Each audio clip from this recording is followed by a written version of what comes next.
अस्सलाम वालेकुम viewers, welcome to my channel. आज हमारे किचन में बन रही है बहुत ही मज़ेदार और आसान टी टाइम स्नैक नान खताई, और वो भी बिल्कुल प्रोफेशनल स्टाइल में। आप इसको एक दफ़ा ट्राई करेंगे तो फिर आप अपने हाथ को रोक ही नहीं पाएंगे। ज़रूर ट्राई कीजिएगा। तमाम टिप्स और ट्रिक्स के साथ आइए स्टार्ट करते हैं।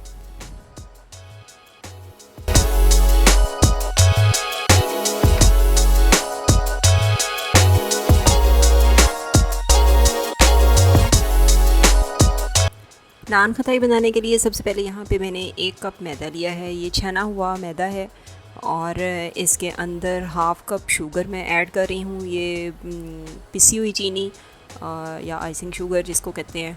उसके साथ ही मैं half tea spoon baking powder और 1 चुटकी नमक की ऐड कर दूँगी इसमें। सबसे पहले हम ड्राई इंग्रेडिएंट्स को मिक्स कर लेंगे और उसके बाद आएगी ऑयल और घी की बारी। इसमें मैंने 1/4 कप ऑयल और 1/4 कप घी लिया है। आप चाहें तो दोनों चीज़ें एक ही टाइप की ले सकती हैं, यानी पूरा आधा कप घी या पूरा आधा कप ऑयल भी यूज़ कर सकते हैं, वट एवर यू लाइक। तो सबसे पहले मैं इसमें 3-3 टेबलस्पून डाल रही हूँ, फिर हम ज़रूरत के मुताबिक और डालते जाएंगे।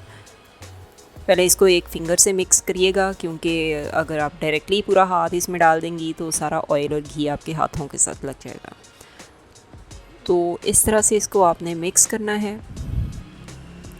और इसको ऐसे प्रेस करके देखिएगा कि अगर इसका एक मुट्ठी बन जाती है और वो टूटती नहीं है जल्दी। टूट तो जाएगी ऑफ कोर्स, लेकिन जल्दी नहीं टूटेगी, गिरेगी नहीं, तो उस वक़्त ये डो बिल्कुल रेडी है। मतलब आपने इसको गूंदना है लेकिन क्रम्बली बनाना है, क्रम्बली मिक्सचर होना चाहिए। ये बिल्कुल आटे की तरह गूंदा हुआ नहीं होना चाहिए ऑयल के साथ। तो ये ज़रूरत पड़ेगी तो मैं इसमें और घी और ऑयल डालूँगी, तो लेकिन कुल मिला के इसमें आधा कप जाएगा दोनों चीज़ों का मिक्सचर, यानी 1/4 कप ऑयल और 1/4 कप घी।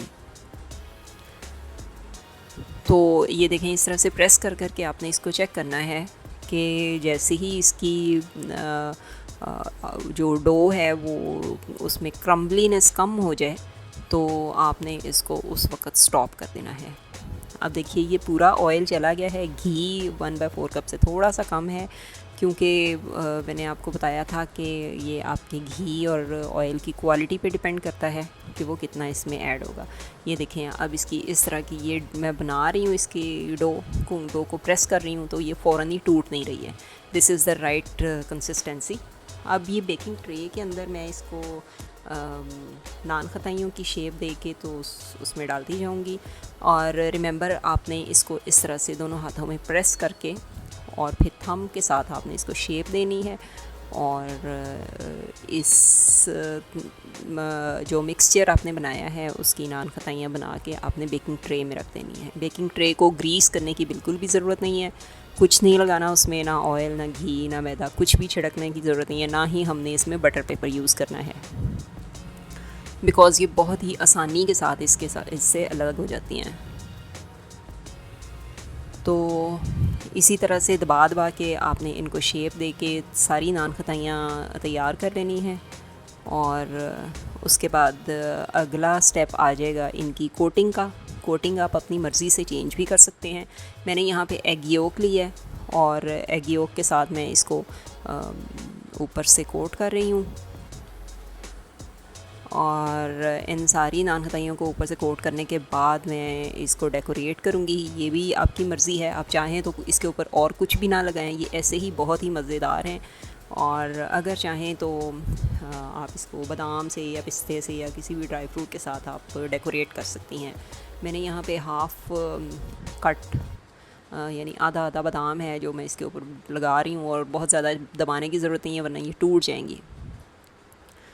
तो ये तमाम इंग्रेडिएंट्स आपको डिस्क्रिप्शन बॉक्स में भी मिल जाएंगे।